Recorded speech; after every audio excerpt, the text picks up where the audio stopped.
You were 7 years old when you learned to read a room before you spoke, when your mother's silence became a language you had to master, when peace became your job and childhood became something you watched other kids have.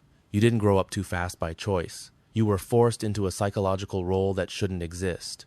And it left you with traits most people will never understand. Rare traits that psychology is only now beginning to explain. Not all of them good, but all of them profound.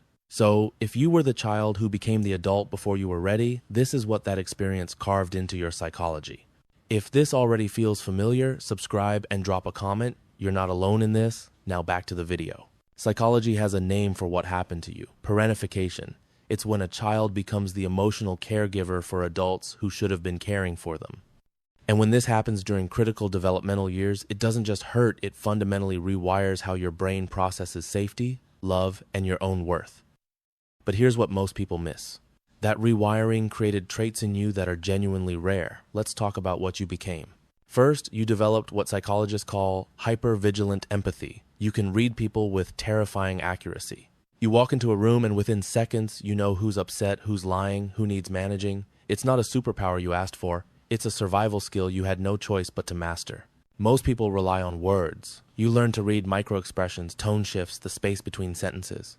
You became fluent in unspoken pain because your safety depended on predicting adult emotions before they exploded.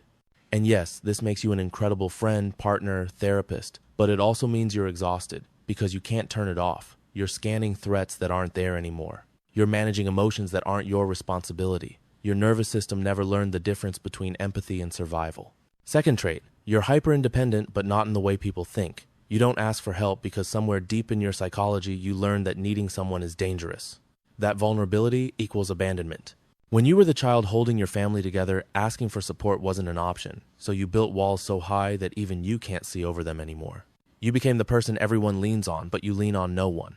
And here's the tragedy. You're not actually independent. You're isolated. True independence means you can choose to rely on others.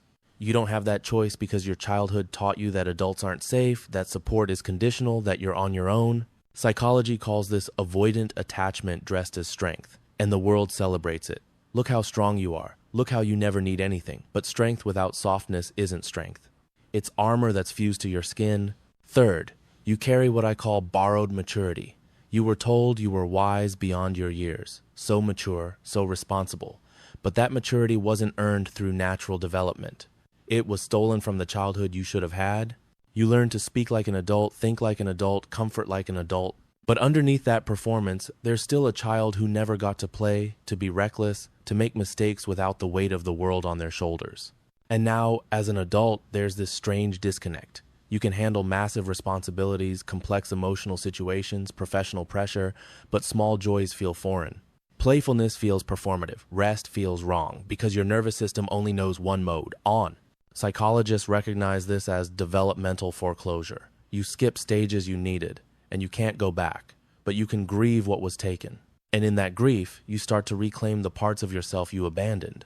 Fourth trait, your boundaries are wrapped in guilt. Even now, saying no feels like betrayal. Taking space feels selfish. Prioritizing yourself feels like abandonment.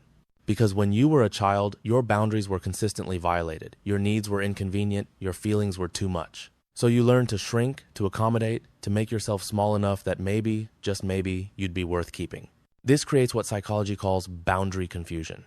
You can't tell where you end and other people begin. You absorb their moods, their problems, their responsibilities, and then you resent them for it even though you never said no. But here's what you need to understand. Boundaries aren't walls, they're not rejection.